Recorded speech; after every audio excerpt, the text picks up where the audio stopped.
So how many of you still remember the day you got your offer letters from Infosys? It was a good day, right? It was same for me. And after that, we were called to Mysore for training. So many of you who had already been to Mysore would know that before going there, we need to conduct certain medical checkups, and it's a mandatory thing.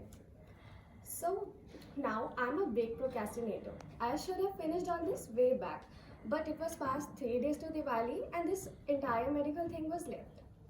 And you would also know that when it's a festival like Holi or Diwali, especially in North, the celebrations are huge. Like there's so much of cleaning, decorations, people starts visiting, and etc. So now I plan my day like I'll go to the hospital with my brother by 11. I'll get these checkups done, come back, and then comes the interesting part. So we were planning for a movie that day, and we were all really happy because all the cousins were gathering after a long time. And now the actual day starts. I woke up and my mom got late in giving us breakfast because, as a typical Indian mother, she was busy in cleaning. This made me mad at her. I, in fact, shouted, like, you could have done all that sometime else. You knew we had an appointment. Something I regretted later. And okay. Somehow we finished this breakfast drama and we stepped up. And guess what I see? A road full of traffic. It seemed like the red lights have become abundant and had no plan to be green any sooner.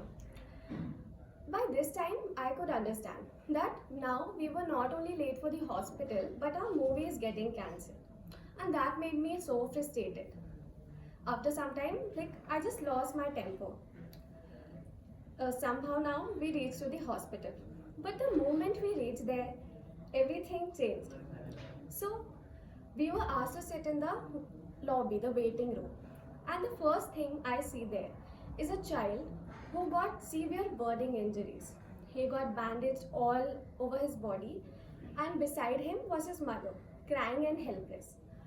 Now at this moment, I just forgot everything which was there in my mind previously, and I got panicked just by seeing them.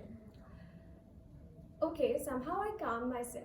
The next thing I see is a man who was having difficulty in breathing, and he was like, his whole family was rushing here and there with the hospital just to get him admitted.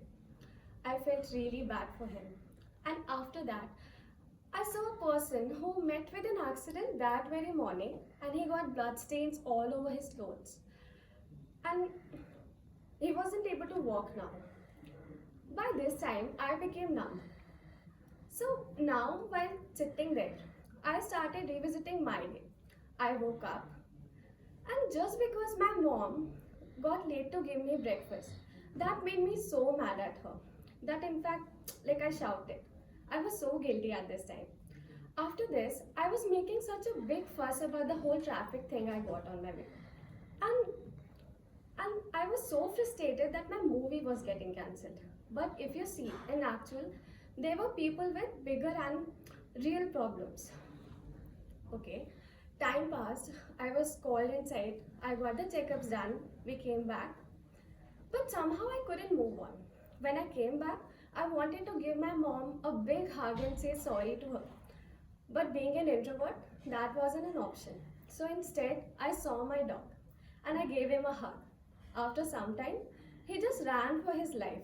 I'm sure he was thinking, what happened to her today? So I have always been a very pampered kid. I mean, I have a loving family, and whatever I wanted, I always got. So because of all that, I had started taking things for granted now. And I think that happens with most of us sometimes. For example, let's talk about the people in this room. So maybe something which we already have today was our dream 10 years back. Maybe somebody wanted to get a good job in a good MNC.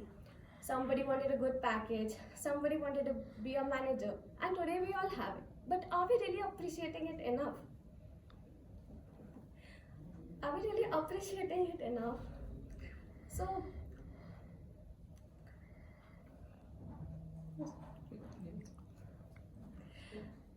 now we all sometimes start taking things for granted.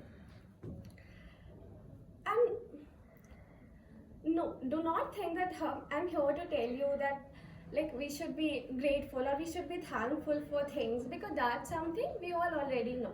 There's nothing new to it. But sometimes we get so busy in our day-to-day lives that we need a reminder call. And that moment was my reminder. So now I would like to be that reminder for you all. Take a moment and think that when was the last time you really appreciated the tiniest things in your life? And it can be anything, like just the greenery around the fountain, or going on a coffee break with your colleagues, or a simple cup of coffee made by your spouse or your loved one for you. Thank you.